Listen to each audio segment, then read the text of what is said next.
Hi everyone.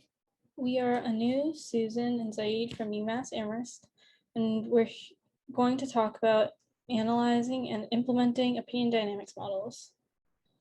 I'm guessing that most of us have social media accounts, like Instagram or Facebook, and a lot of people use those social media accounts to connect with friends, but also with like-minded people.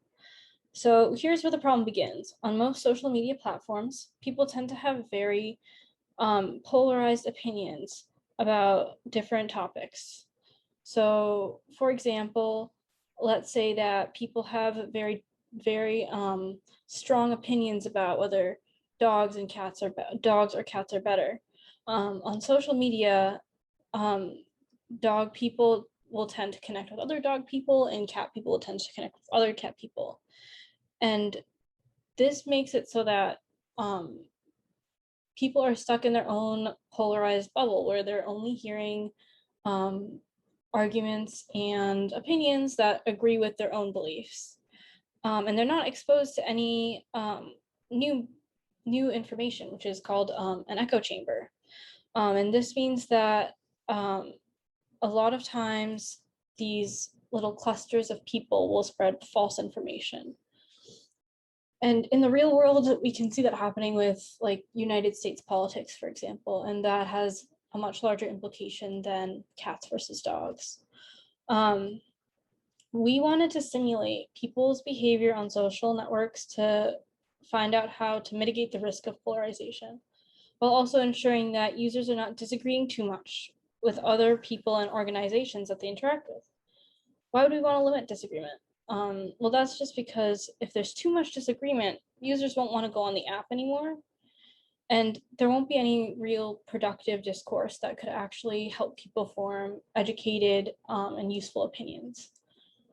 And so to do this, we use opinion dynamics models for showing the connection between different people on social media apps, and the connections can be made by following each other on the social media app and broken by unfollowing.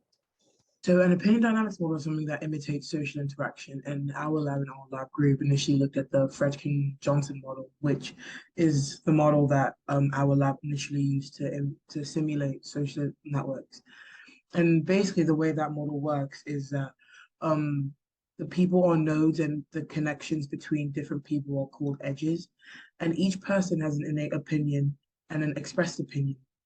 And a person's innate opinion is fixed and it never changes, but their expressed opinion will change over time.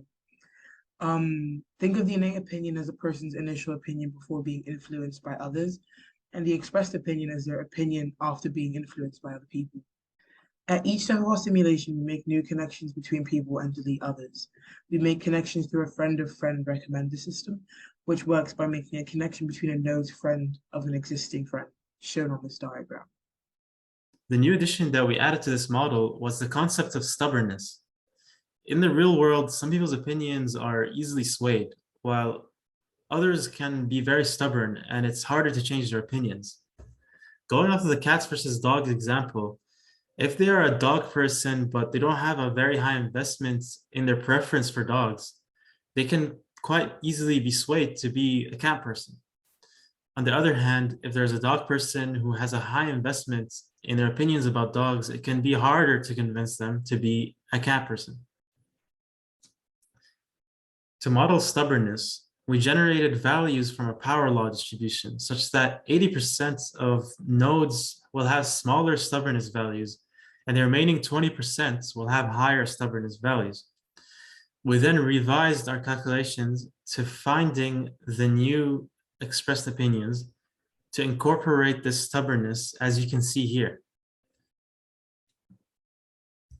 We were able to find that our model can mimic real-world social networks more closely than past models. Here we can see that the final polarization of our model is similar to the final polarization of a real-world network.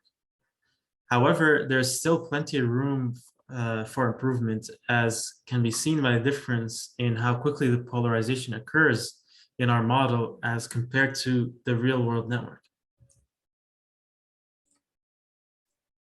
In future work, we would experiment with tweaking our recommender system to see if that can contribute to help lower polarization. And we would also like to investigate other factors that might contribute to polarization. This concludes our presentation, but first we would like to thank our mentors, Professor Cameron Musco and Adam for their support. And we also want to thank our classmate, Sarika Desai, for her help on the project. Thank you guys all for listening, and please feel free to ask questions.